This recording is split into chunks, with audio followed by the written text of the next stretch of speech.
Formula ఈ car race కేసులో ACB విచారణ కొనసాగుతోంది. ఈ కేసులో ఏసీబీ విచారణకు హెచ్ఎండిఏ మాజీ చీఫ్ బిఎల్ఎన్ రెడ్డి హాజరయ్యారు.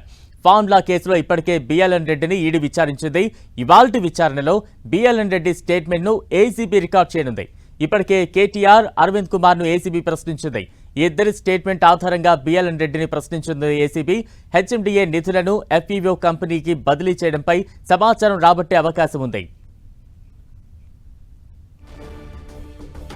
ఏసీబీ విచారణకు హాజరయ్యారు బిఎల్ఎన్ రెడ్డి. తాజా అప్డేట్స్ అందించేందుకు ప్రతినిధి సునీల్ సిద్ధంగా ఉన్నారు. సునీల్, తెలంగాణ రాష్ట్రంలో రాజకీయ ప్రకంపనలు సృష్టిస్తున్నటువంటి ఫార్ములా ఈ కార్ రేస్ కేసులో ఏసీబీ అధికారులతో పాటు ఈడీ అధికారులు దర్యాప్తు ముమ్మరం చేస్తున్నారు. నిన్న మనం చూసాం ఇదే కేసులో A1గా ఉన్నటువంటి మాజీ మంత్రి Sirisilla MLA BRS working president కేటీఆర్ని సుదీర్ఘంగా 7 గంటల పాటు ఏసీబీ అధికారులు విచారించి అతని యొక్క స్టేట్మెంట్ని నమోదు చేసుకోవడం జరిగింది. అంతకు ముందు రోజు అరవింద్ కుమార్ స్టేట్మెంట్ కూడా నమోదు చేసుకుంది. ఈరోజు తాజాగా బిఎల్ఎన్ రెడ్డి ఈ కేసులో హెచ్ఎండిఏ మాజీ చీఫ్ ఇంజనీర్గా ఉన్నటువంటి బిఎల్ఎన్ రెడ్డి స్టేట్మెంట్ నమోదు చేసుకునే అవకాశం. ఇప్పటికే బిఎల్ఎన్ రెడ్డి కొద్దిసేపటి క్రితమే ఏసీబీ ప్రధాన కార్యాలయానికి బంజారాహిల్స్లో ఉన్నటువంటి ఏసీబీ ప్రధాన కార్యాలయానికి విచారణకు హాజరు కావడం జరిగింది. బిఎన్ రెడ్డి స్టేట్మెంట్ నమోదు చేసుకుంటారు. ఈ యొక్క నిధుల బదలాయింపుకు సంబంధించిన దాంట్లో బిఎన్ రెడ్డి చాలా కీలక పాత్ర పోషించాలనేది ఏసీబీ అధికారులు భావిస్తున్నారు. ఎందుకంటే పైనటువంటి అధికారులు చెప్తేనే, మంత్రి అప్పట్లో ఉన్నటువంటి మంత్రి కేటీఆర్ చెప్తేనే, ఇప్పుడు ప్రస్తుతం మాజీ మంత్రిగా ఉన్నటువంటి కేటీఆర్ చెప్తేనే తాను డబ్బులు మొత్తం కూడా బదిలీ చేసినట్లు గతంలోనే అధికారులు చెప్పారు. కాబట్టి ఈరోజు బిఎన్ రెడ్డి స్టేట్మెంట్ ఈ కేసులో చాలా కీలకంగా మారే అవకాశం ఉంది.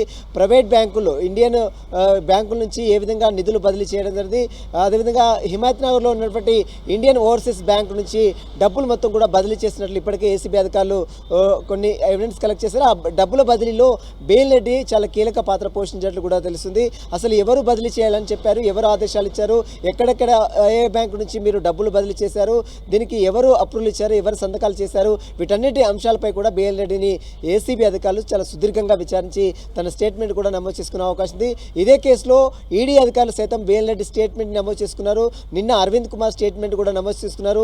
ఫెమా యాక్ట్ నిబంధనల ఉల్లంఘన ఏ విధంగా జరిగిందన్న దానిపై వైపు ఈడీ విచారణ కొనసాగుతుంది.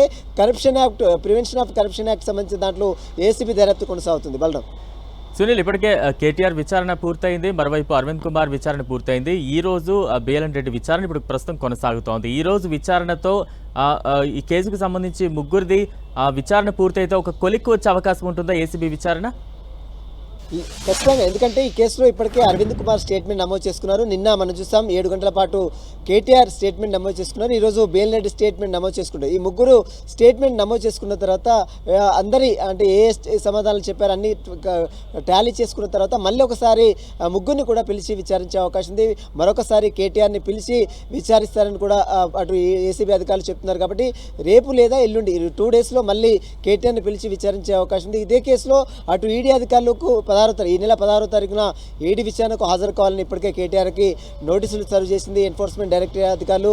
ఫెమా యాక్ట్ నిబంధనల ఉల్లంఘనపైన ఈడీ అధికారులు దర్యాప్తు చేస్తుంటే ప్రివెన్షన్ ఆఫ్ కరప్షన్ యాక్ట్ 13/1, 13/2, 409 అదేవిధంగా 120B కింద అటు ఏసీబీ అధికారులు దర్యాప్తు కొనసాగిస్తున్నారు. ఇప్పటికే కేటీఆర్ హైకోర్టులో క్వాష్ పిటిషన్ దాఖలు చేస్తే ఆ క్వాష్ పిటిషన్ ఇప్పటికే కోర్టు కొట్టివేయడం జరిగింది. మరోవైపు న్యాయవాది సమక్షంలో విచారణ చెప్తే న్యాయవాదిని కేవలం అనుమతి ఇచ్చింది, విజువల్ డిస్టెన్స్ మాత్రమే అనుమతి ఇచ్చింది, కానీ డైరెక్ట్గా పక్కన కూర్చోవడానికి అయితే కోర్టు అనుమతి లేదు. మరోవైపు సుప్రీంకోర్టులోనూ నిన్న కేటీఆర్ పిటిషన్ దాఖలు చేశారు. కానీ సుప్రీంకోర్టు అత్యవసరంగా మేము విచారించలేము, ఈ పిటిషన్ని 10 తర్వాత చూస్తామని నిన్న సుప్రీంకోర్టు కూడా చెప్పినటువంటి దృశ్యాలు మనం చూస్తాం. మరి కాసేపులోనే బిఎన్ రెడ్డి విచారణ కూడా ప్రారంభమయ్యే అవకాశం ఉంది. Right, thank you Sunil.